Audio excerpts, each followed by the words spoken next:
of shoppers. Obviously, this brings into the conversation a number of issues about privacy, etc.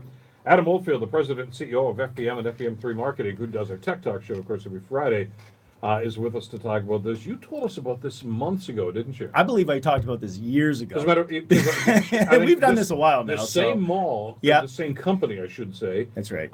Has been accused of actually using facial recognition profiles to identify shoppers. That's right. They've been using this for years. When you check in at the kiosk, when you actually look and go, "Where's the mall?" or "Where you are here." You are here. There's actually, there's actually a camera in not in all malls, but in you don't know. Yeah, exactly. The one mall specifically and said, "Oh, Adam's here today." Yeah, exactly. Well, they take a facial recognition. Now, originally it was for security. Okay, their claim was security and privacy. So when you stepped in front of the camera, they were going to be able to visually get a schematic of your face. Same stuff that you see on Siri and on Samsung. It's the same stuff, a lot more advanced. It was a lot more expensive, but the same premise is very on the same basis. It gets us tracking of your face, keeps a log of the file.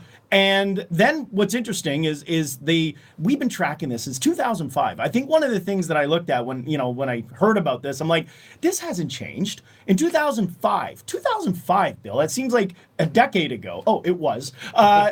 It was a time when text messaging, if you remember, it was really hot at the time, and it was where you could text in to win, and it was this shortcut code is what they were referred to. And I was involved, and I can speak honestly about this because it was a time where we ran a contest down at the center or Jackson Square. We traveled to McMaster, and I got a BMW, and I filled it full of used cell phones. And the whole idea was the Jelly Bean contest, and the idea was you had to guess using your text or text in. And back in 2005, and why I keep making that so relevant is because how long ago it was.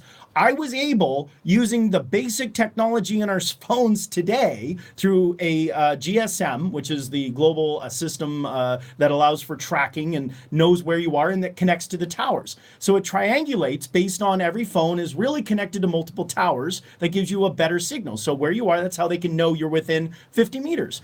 That existed back in 2005 on a very, very limited scale. Yeah, because there weren't as many towers. Right, there weren't as many towers. There wasn't as many on the market, technically, in the big three. So from this, I've seen where they're going today with, wait a minute, they've been tracking us in a mall. Well, if you're signed into Google, it says it right into Google. It says, welcome to the mall. Where would you like to go? There's actually preloaded mall maps, and that is allowing you to know where you need to be. So for this situation to be, wait a minute, this mall's been tracking me?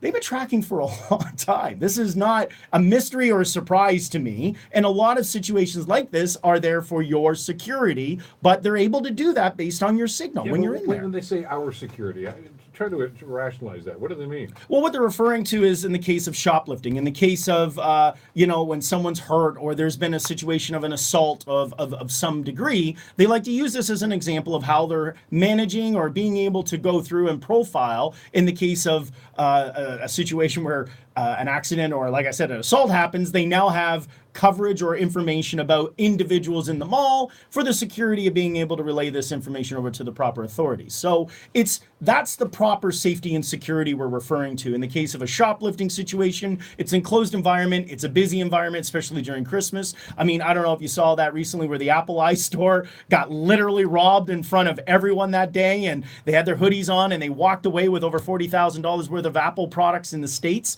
Well, in this case, they were able to apprehend in some situations due to the fact of not only security cameras, but they did have facial recognition in some of the kiosks, in those displays that look like L'Oreal and those wall display units. They're actually visually looking. And the technology's there because in China, as an example, the product already exists that if your temperature is above normal, an aspirin ad will show. That's because it's looking at who's going by. It doesn't know your name. In most cases, they're starting to single out because they can identify if you posted on Facebook. You're on Snapchat. You know how many people are on Snapchat? I could sign into Snapchat with an account that we have and literally tell you how many kids are in the area right now with their little icons popping up in a certain area. So this is available openly to us because we're giving it in a lot of cases. And I understand that. I don't think we want to go into this naive and understand exactly what's happening. But because they are everywhere. I mean, Yeah. you know, CCTV is just about everywhere, especially right. in malls. It's Yeah. you know, I'm driving down the Queen E yesterday Right. on my way down to Niagara, and of course the cameras are there all the time. So That's right. they now I don't know exactly what they can see. I mean, we see Right. the TV picture.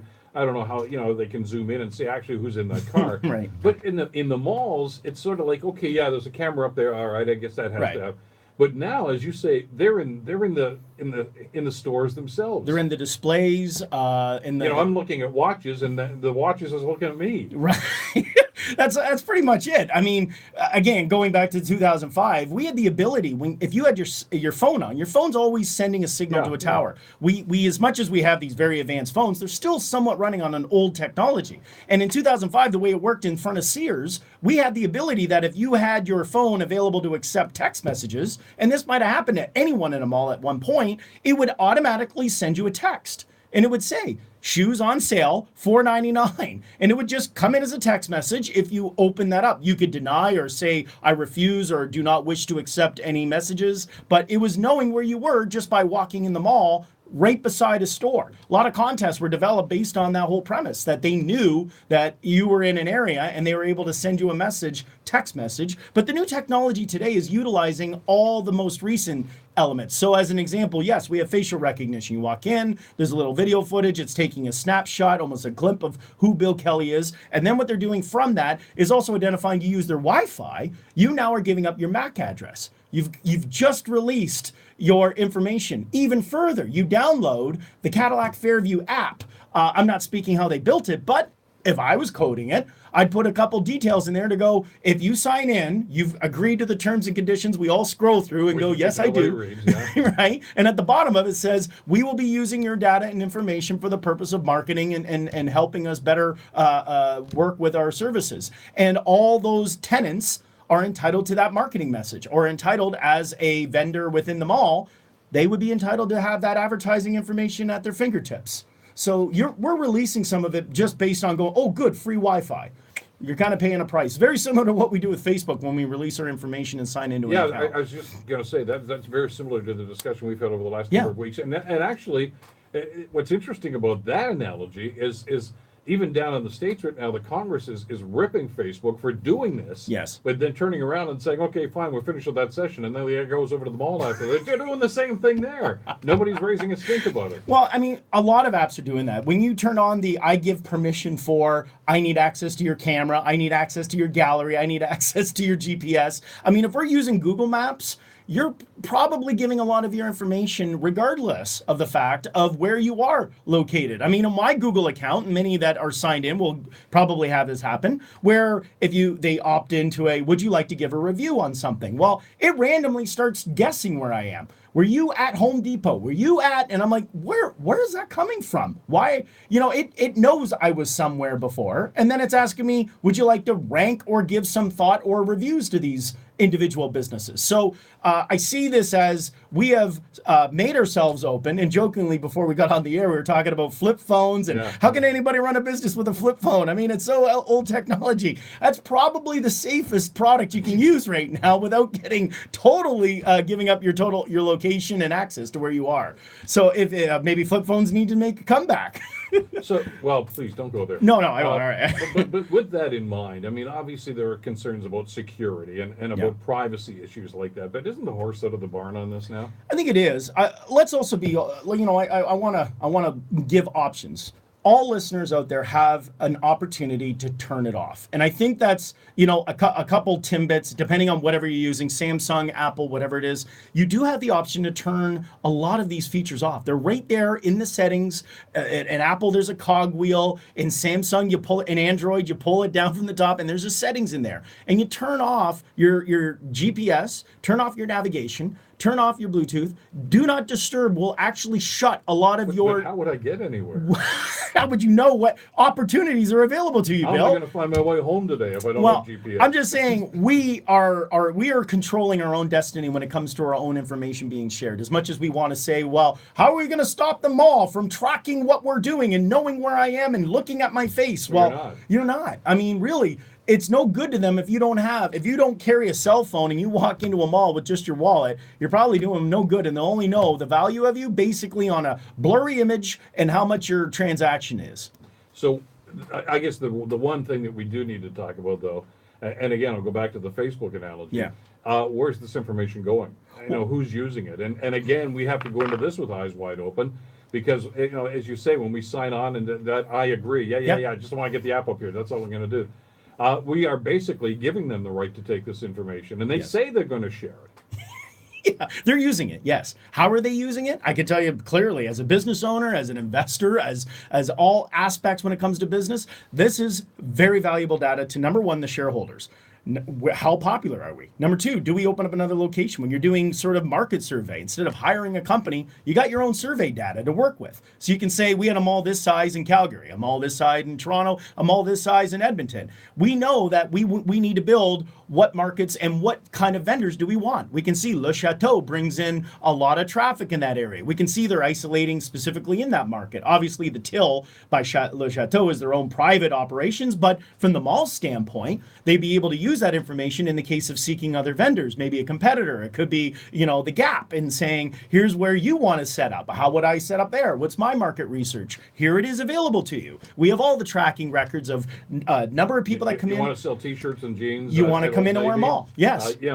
A 25 and under. Well, here, That's how many 25 and unders came into our mall last week? And this information is very advantageous when you want to go and say an event wants to be set up, or they want to create a market opportunity of who's your demographic of 35, 45 plus. So these are all opportunities for investors and business mindset when you're forecasting. I mean, you want to take a look and say, why would you want to set up in a mall? If anyone was looking for that option to do that, is the mall dead? There was a time that they were saying internal malls are done. Well, with this kind of data, it definitely would prove otherwise, and the vendors would want that access information because they could use it for their sales. So I guess with that in mind, the obvious question is not who's doing it, it's who's not doing it. Who's not doing it, right? And are you as in all of us, are we giving this information and making it available for them to work with and utilize?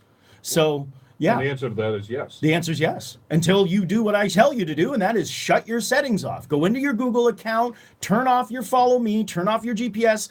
If you've got a Google account, you've set it up and use it for your Gmail, use it for your calendar. You need to set up your privacy settings to say, do not track me. You need to go into your phone and literally turn do not disturb, do not follow, do not use GPS. I'm sorry, you won't be able to use Google Maps. You'll probably be a little up. But then the other question is, I'll use my Garmin. It's still using the same technology. And if you're using a phone, it's still signaling in some capacity where you're going. So you're not 100% off the grid until you get rid of these little tiny devices that track everything we do. But are we comfortable with this now? I wouldn't say you and me, no. My daughter, absolutely. I can't get over it. I mean, going away with her on the weekend, the family, and it was just, she was showing me Snapchat and pulling up